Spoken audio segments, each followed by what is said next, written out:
All right, Coach. Just here talking about and getting ready for the 2014 season. Just kind of wanted to catch up with you before you guys take off for Aiken. You're coming off a banner season, obviously, for the Rail Splitters.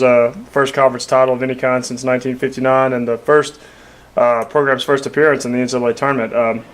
How has the team responded to last season's success? I think pretty well. We haven't talked about it a whole lot. We've just focused on this year, and because it's two completely different years and really a completely different team. Lost some key pieces of last year's team, so it's going to be really a new look out there. We lost a lot of guys. Going to be having a lot of new guys playing for us. So I haven't talked a ton about it.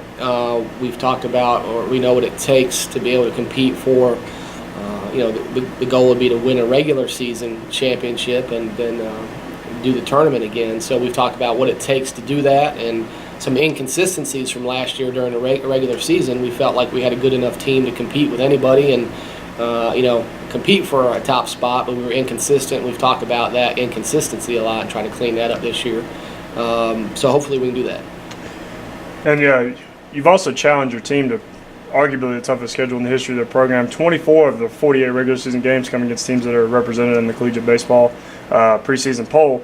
How do you expect that kind of challenge to shape this year's team? Yeah, whoever makes the schedule needs to be fired. But we always want to put ourselves in position that if we play well all year, put ourselves in position to, if we don't win the conference, be in the discussion for an at-large bid. So that's always the line of thinking. In order to do that, the way the NCAA regionals work, you got to play good people. People with winning records in the region usually, and that's the way you put yourself in position. So you got to play good people and you got to beat them. Going to be a tough test for us. Definitely get us ready for our conference, which is top to bottom, especially with the addition of some new teams. Going to be great, and so. But yeah, if you want to be the best, you got to beat the best, so to speak. And we've challenged ourselves with some really good teams. You'd already kind of alluded to this, but this year's roster looks a lot different than the 2013 squad. 4 everyday players and 2 weekend rotation guys are lost to graduation.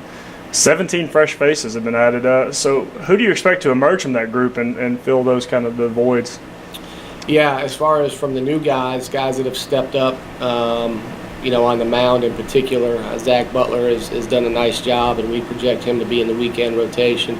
Junior college transfer has done a nice job. And then in the field, we've got a lot of new position guys that have really played well, and we talk about it almost daily about the different combinations we could put out there offensively and defensively. So really, there's not many that won't figure into the mix. We've got a lot of different options, and hopefully we play a little while, we'll settle into a lineup. But some guys that have stood out, the new guys that have stood out.